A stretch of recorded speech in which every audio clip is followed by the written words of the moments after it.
صاحب آپ سے ایک مطالبہ یہ کیا جا رہا ہے کہ 34 لوگوں کی ایک کمیٹی تھی قومی اسمبلی کی، اور اس میں سینیٹر بھی تھے، پاکستان پیپلز پارٹی کے لوگ بھی اس میں شامل تھے، آپ بھی اس میں شامل تھے، جس نے اس سارے بل کی اپروول دی اور اس کے بعد یہ قومی اسمبلی میں چلا گیا بل.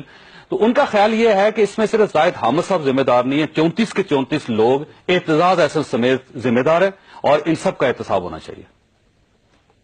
تو صاحب سب نو پھڑکا دو، اس کا تو سمپل آنسر ہے.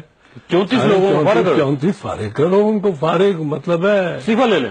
استعفیٰ کیا، وہ تو سزا جو بڑی سے بڑی ہے وہ دو، انہوں کو فارغ ہی ہو جاؤ. نہیں، 34 لوگوں کو سر سزا دینا آسان کام ہے، پوری پارلیمنٹ ہے سر. یہ اس کا مطلب یہ کہ پوری پارلیمنٹ فارغ کر دیں، سینٹ کو فارغ کر دیں، قومی اسمبلی کو فارغ کر دیں.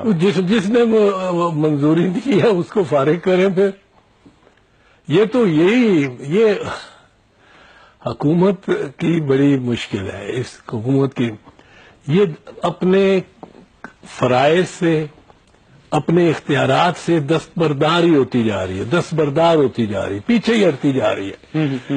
اب ان کو سٹینڈ لینا چاہیے تھا اگر ایک بندے پہ، تو یہ اب 34 کی لائن پہ گر گئے پیچھے.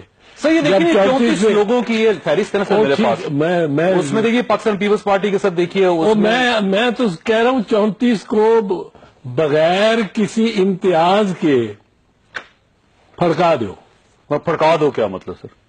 سزائے موت دے دیں ان کو سر، کیا کریں سر؟ بالکل، اس سے زیادہ. اور میں تو مطلب ہے میں تو ایک دنیا دار سا بندہ ہوں، اور اس میں تو دیندار بڑے ہوں گے، اس میں JUI کے لوگ ہیں، اس میں جماعت اسلامی کے لوگ شامل ہیں، اس میں PTI کے 4 لوگ شامل ہیں، اس میں 6 لوگ پاکستان پیپلز پارٹی کے شامل ہیں، جس میں آپ بھی شامل ہیں. میں 27ویں نمبر پر سینیٹر اعتزاز احسن. میں اپنے آپ کو شامل کر کے یہ کہہ رہا ہوں سزا تجویز کر. تو آپ ان 34 لوگوں کو ذمہ دار سمجھتے ہیں؟ آپ کا خیال یہ؟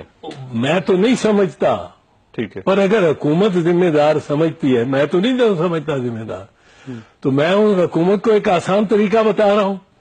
پھر حکومت کچھ کرے بھی نا.